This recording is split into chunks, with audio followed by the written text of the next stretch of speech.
The slap echoed across the small roadside diner like a gunshot. Sharp, shocking, wrong for a split second.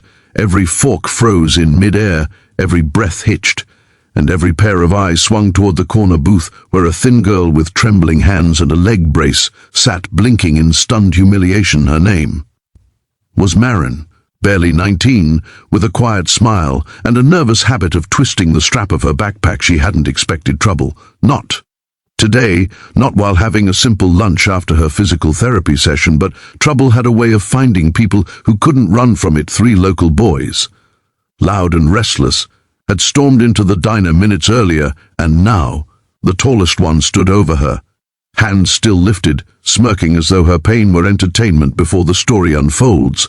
If you believe kindness deserves a second chance and the world needs more people standing up for the vulnerable, please take a moment to like, comment, share, and subscribe to our channel.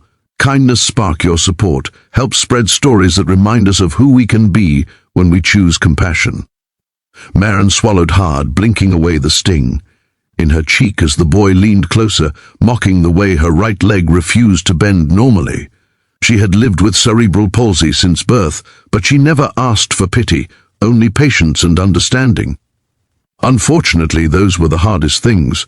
For some people to give, she tried to stand, but her knee buckled slightly, and the boys laughed louder. The waitress, a tired woman trying to balance 3 tables at once, shouted at them to stop, but they ignored her. The few customers glanced away, unwilling to invite trouble into their own lives. Marin gripped the table's edge to steady herself, her breathing unsteady, but she refused to cry. Tears would only fuel them. The ringleader jabbed a finger at her untouched plate of fries and asked if she needed help eating too.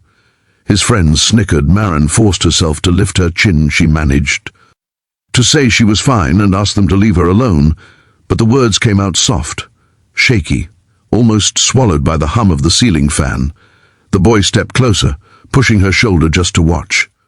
"Alter," and she did. She stumbled sideways, leg brace clanking against the metal chair, landing painfully against the wall. That was when the diner manager appeared from the kitchen, a stout man with flour on his apron, and ordered the boys to leave. Grumbling, they finally backed off, but not before one of them slapped Marin's tray off the table, sending fries scattering across the floor. They walked out laughing, slamming the glass door so hard it rattled. Marin sat frozen, chest tight, her face burning with shame. The waitress apologized, gently helping her pick up the spilled food, but Marin couldn't bring herself to eat anymore. She felt small, invisible, powerless. After paying for her lunch despite hardly touching it, she stepped outside into the bright daylight, the sun warm but doing little to melt the ache in her chest. She sat on the bench beside the building, hugging her backpack, waiting for her rideshare.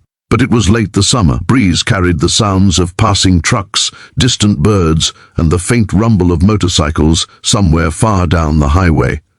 It would be a long wait. She closed her eyes, hoping no one else would bother her today. Inside the diner, conversations slowly resumed, though a trace of discomfort lingered like a fog. The waitress kept looking through the window at Marin, wishing she could do more, but life had taught her that her voice was small too. The manager muttered angrily as he cleaned the floor, complaining about unruly teenagers, but he didn't go outside to check on the girl. Customers finished their meals and moved on. The world kept spinning, indifferent to the pain of one quiet girl sitting alone on a bench. An hour passed, then the motorcycles arrived. They didn't just pull into the parking lot, they rolled in like a storm. Front, engines rumbling deep and heavy, the kind of sound that made windows tremble. 7 bikes, black and chrome, each ridden by someone who looked carved from grit and road dust. The group parked in a neat line, shutting off their engines in perfect unison. They wore leather vests with patches that read Iron Shepherds, a name known among long-distance riders as protectors, not troublemakers. At the front was a broad-shouldered man with iron grey hair and sharp blue eyes. That missed nothing. His name was Colt Maddox, and he carried an air of someone who'd lived enough years to know exactly which battles mattered. Marin didn't notice Them at first, lost in her thoughts, but she felt the ground vibrate when they parked. She opened her eyes, heart quickening. The bikers seemed larger than life, intimidating in a way that made others hold their breath, but it was their presence, not their appearance, that made people pay attention. Colt glanced toward the diner's entrance, then toward the bench where Maren sat, quietly observing her. Hunched posture and the fading red mark on her cheek, he recognized that expression. The hollow look of someone trying to disappear. The group walked inside. Boots heavy against the tiled floor. Conversations died instantly. Even the manager straightened, wiping his hands nervously. The Iron Shepherds were known to be respectful, but they commanded a space by simply existing in it.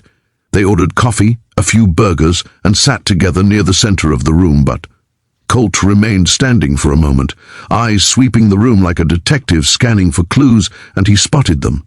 The smashed fries near the corner booth, the overturned salt shaker, the lingering tension etched into the faces of the staff when the waitress delivered their drinks. Colt asked in a low voice. What happened? She hesitated, but something in his calm, steady gaze convinced her to speak. She told him about the three boys, the slap, the shove, the cruel, laughter, the girl. But the leg brace trying so hard not to cry. She pointed discreetly toward the window where Maren still sat. Colt's jaw tightened. He walked outside without a word. Maren looked up when his shadow fell over her. She stiffened, clutching her backpack, unsure whether to be afraid. Colt crouched down to her level, removing his sunglasses so she could see. The sincerity in his eyes, he asked gently if she was all right. His voice was deep but soft, the kind that made people feel seen instead of judged. Maren tried